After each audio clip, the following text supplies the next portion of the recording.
Make sure you stay until the end, guys. We'll share common mistakes people make that can cost you thousands of dollars in damages. Stay with us, we'll explain what we're talking about.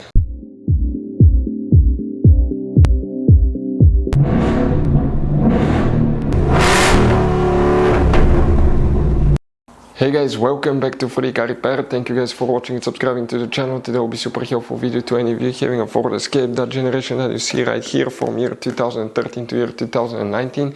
If you have one of those, you have a problem where the heater does not work, stay with us, we'll explain what causes that usually, guys, what to expect, which fuses you always need to check for your heater, because it could be a super simple fix or it could be something that most people ignore. Stay with us, we'll explain what it is, where you can buy cheap parts and tools that way do not waste money and time, why it's always a good idea to test fuses and relays. All that will be covered absolutely free for your convenience. Make sure to stay until the end. So before we start, let us tell you a little bit about us, guys. If you have that generation Ford Escape from year 2013 to 2019, this specifically is pre-facelifted version, this is the facelifted version. There will be some minor differences, we'll talk about that, but we'll make a video about every single possible fuse, relay, why we do that. Let's say, guys, you're down the road in the middle of nowhere, you need to find where the fuse for fuel pump or engine starter is located, or relay for radiator fan. You can just search that on our channel, watch the video for less than 1 or 2 minutes, find out where it is, replace it in your back on the road. We do that to save you money, guys. Every single car we get here at the garage, we try to make at least 200 to 300 free repair videos. Why we guys do that? Because our mission here at the shop is to save you as much money as we can.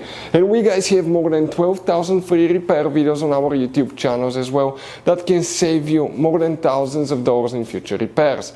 If you guys need to buy any parts, tools, fuses, relays at a good price, quick shipping, that way you do not waste your money and time, we will share the links in the description of the video below for your convenience. Make sure you stay until the end. So if the heater doesn't work on Ford Escape, let's explain quickly what can easily, guys, cause that.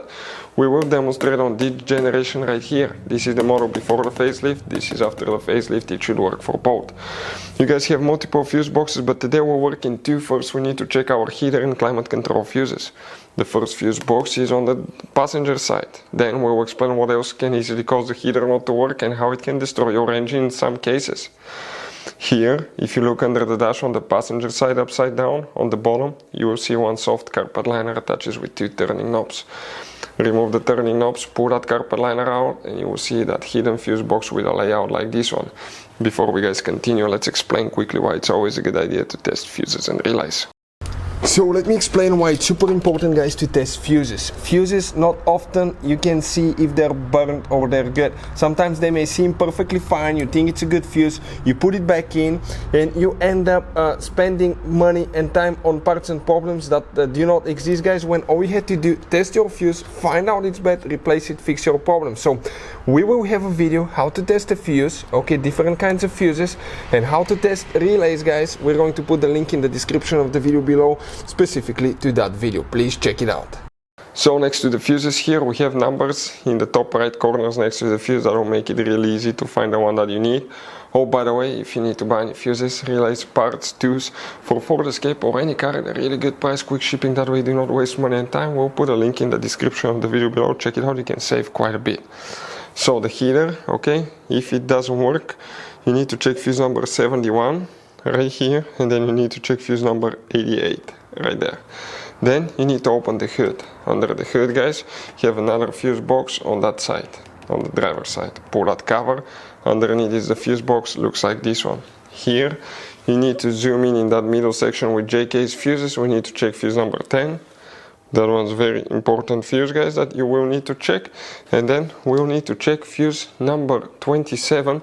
It will be in that lower section here. We are talking about this fuse right there, that fuse that you see here. So what else can cause the heater not to work, guys? Let's explain now, okay, because it could be something that can actually destroy your engine. One of them, if you're low on coolant, the heater will not work, due to the fact that the coolant practically gets warm from the engine, goes through the heater core, which is a little radiator inside the dash, and releases heat. So low on coolant means that the coolant may not circulate, and if you keep driving like that, you will overheat the engine and kill it. Eventually you will need it replaced or rebuilt.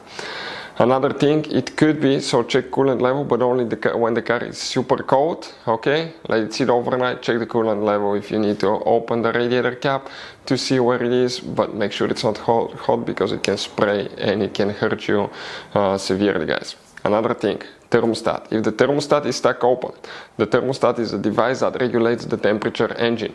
And when it reaches a certain temperature, let's say 90 degrees Celsius, it opens and the coolant goes to the radiator to cool. But if the thermostat is stuck open, that coolant will flow between the radiator and the engine constantly, and if you're driving on a cold day on the highway at higher speed, you will notice that your heater will not work due to the fact that the coolant will not be able to get warm. Another thing, guys, if that thermostat gets stuck in closed position, you will overheat the engine and damage it. Another thing, if you guys actually worked on replacing radiator hoses, anything that involved draining the coolant, if you did not bleed the cooling system the right way, you may end up having an air pocket in the cooling system, and that air pocket can prevent the heater from working correctly. Also, you have, guys, a special valve. It's known as coolant valve that turns on and off, okay, the flow to the heater core. So check your coolant valve on these ones as well. Something else that you need to check, it may be clogged up heater core. We have a video on our channels how to fix clogged up heater core. Or it could be even your heater is working perfectly fine, but you're getting cold air due to the fact that the blend door actuator is not working right. This is the device inside the dash that switches from hot to cold. It's a little bitty motor with plastic gears usually that they will fail. We had some on Ford that failed on a Ford Fiesta at 8,000 miles.